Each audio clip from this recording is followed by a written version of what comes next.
বিশ্ব বাইসাইকেল দিবস উপলক্ষে বুধবার উত্তর দিনাজপুর জেলার রায়গঞ্জের কাশীবাটিতে এক বিশেষ সচেতনতামূলক কর্মসূচির আয়োজন করা হয়। ভারতের যুব বিষয়ক ও ক্রীড়া মন্ত্রকের অধীন মেরা যুব ভারত কেন্দ্র, উত্তর দিনাজপুর এবং কাশীবাটি নেতাজি স্পোর্টিং ক্লাবের যৌথ উদ্যোগে এই অনুষ্ঠান অনুষ্ঠিত হয়। অনুষ্ঠানের শুরুতে সাইকেলের গুরুত্ব, পরিবেশ সংরক্ষণ এবং সুস্থ জীবনযাপনের বার্তা তুলে ধরা হয়। বক্তারা জানান, বর্তমান সময়ে পরিবেশ দূষণ কমাতে এবং সুস্থ জীবনধারা বজায় রাখতে সাইকেল ব্যবহারের গুরুত্ব অপরিসীম। এদিন একটি বর্ণাঢ্য সাইকেল র্যালির আয়োজন করা হয়। র্যালিটি কাশীবাটি থেকে শুরু হয়ে রায়পুর পিআইজি মোড় সহ বিভিন্ন এলাকা পরিক্রমা করে পুনরায় ক্লাব প্রাঙ্গণে এসে শেষ হয়। র্যালিতে অংশগ্রহণকারীরা পরিবেশ বান্ধব জীবনযাত্রার বার্তা সাধারণ মানুষের কাছে পৌঁছে দেন। জেলা যুব আধিকারিক কিশোর বর্মন বলেন, যুব সমাজকে সুস্থ ও সচেতন করে তুলতেই এই ধরনের কর্মসূচির আয়োজন করা হয়েছে। তিনি সকলকে নিয়মিত সাইকেল ব্যবহারের আহ্বান জানান।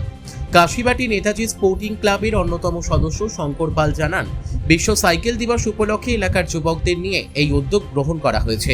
ভবিষ্যতেও এই ধরনের সামাজিক কর্মসূচি অব্যাহত থাকবে। অনুষ্ঠানে স্থানীয় যুব সমাজ, ক্রীড়াবিদ, ক্লাব সদস্য এবং সাধারণ মানুষ উৎসাহের সঙ্গে অংশগ্রহণ করেন। কর্মসূচি শেষে অংশগ্রহণকারীদের জন্য টিফিনের ব্যবস্থাও করা হয়। এই উদ্যোগকে ঘিরে এলাকায় উৎসবমুখর পরিবেশের সৃষ্টি হয়। উপস্থিত সকলেই পরিবেশ রক্ষা ও সুস্থ জীবনধারা গড়ে তুলতে আরও বেশি করে সাইকেল ব্যবহারের অঙ্গীকার করেন। আমি শঙ্কর পাল, কাশীবাটি ক্লাবের একজন সদস্য। আজকে ৩রা জুন, আজকে বিশ্ব সাইকেল দিবস। সেই বিশ্ব সাইকেল দিবসকে উদযাপন করার জন্য ক্লাবের পক্ষ থেকে একটি র্যালির আয়োজন করা হয়, সাইকেল র্যালির আয়োজন করা হয়েছিল। সেই সাইকেল র্যালি মাত্র সমাপ্ত হলো। কোথা থেকে কত দূর হলো? এই সাইকেল র্যালি শুরু হয়েছে আমাদের ক্লাব প্রাঙ্গণ থেকে এবং সেটা 3টে গ্রাম পরিক্রমা করেছে। কাশীবাটি, রায়পুর, পিআইজি মোড় হয়ে আবার ক্লাব প্রাঙ্গণে এসে উপস্থিত হয়েছে। এর আগে হয়েছে না এবছরই? এই বছরই প্রথম আমাদের এইরকম কর্মসূচি হয়েছে। আমরা উদ্গ্রীব হয়ে রয়েছি এইরকম কর্মসূচি আমরা প্রতি বছরই আমরা পালন করব। এখানে তো সেভাবে গোনা যায় অন্তত 40-50 জনের ওপরে তো রয়েছে এবং ছোট থেকে বড়, পুরুষ থেকে মহিলা সকলেই এই র্যালিতে অংশগ্রহণ করেছিল। কি বার্তা থাকে? বার্তা, সাইকেল চালান, নিজে সুস্থ থাকুন, পরিবেশকে সুস্থ রাখুন। আজকে এই দূষণের যুগে, বৈশ্বিক জ্বালানির সংকটের সময় এই সাইকেলই হচ্ছে একমাত্র হাতিয়ার, যেটা আমাদেরকে এই রকম সংকট থেকে দূর করতে সাহায্য করবে, সংকটকে দূর করতে সাহায্য করবে। নাম কিশোর বর্মন, ডিস্ট্রিক্ট ইউথ অফিসার, মায় ভারত, উত্তর দিনাজপুর।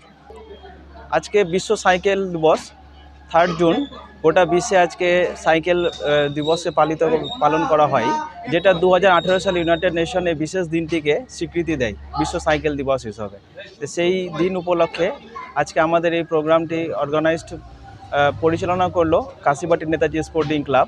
যে প্রোগ্রামটি যেখানে 40+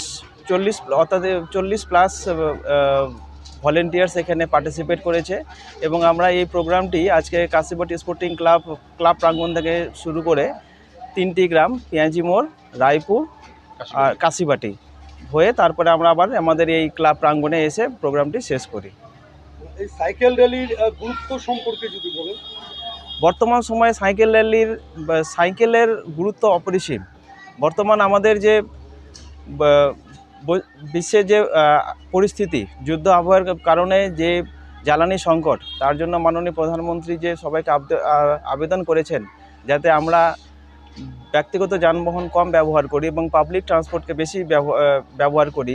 সেই বর্তমান পরিস্থিতিতে আমাদের সাইকেলের গুরুত্ব অপরিসীম।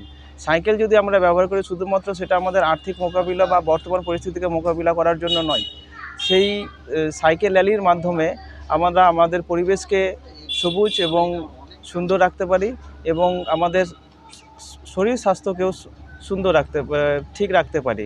কারণ বর্তমান যুগে diabetes, high pressure, blood pressure, এটা একটা প্রত্যেকটা বাড়ির একটা কমন একটা অসুখ হয়ে দাঁড়িয়েছে। কিন্তু আমরা যদি নিয়মিত সাইকেল চালাই তাহলে আমরা সেখান থেকে নিজেদেরকে আমরা রক্ষা করতে পারবো। কি বার্তা থাকবে?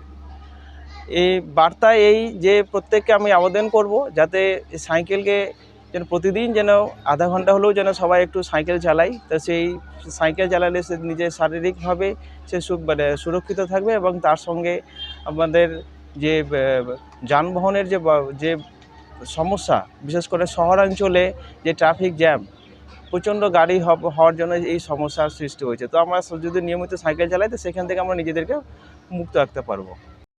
রায়গঞ্জ থেকে রামকৃষ্ণ দাসের রিপোর্ট, কুলিক নিউজ।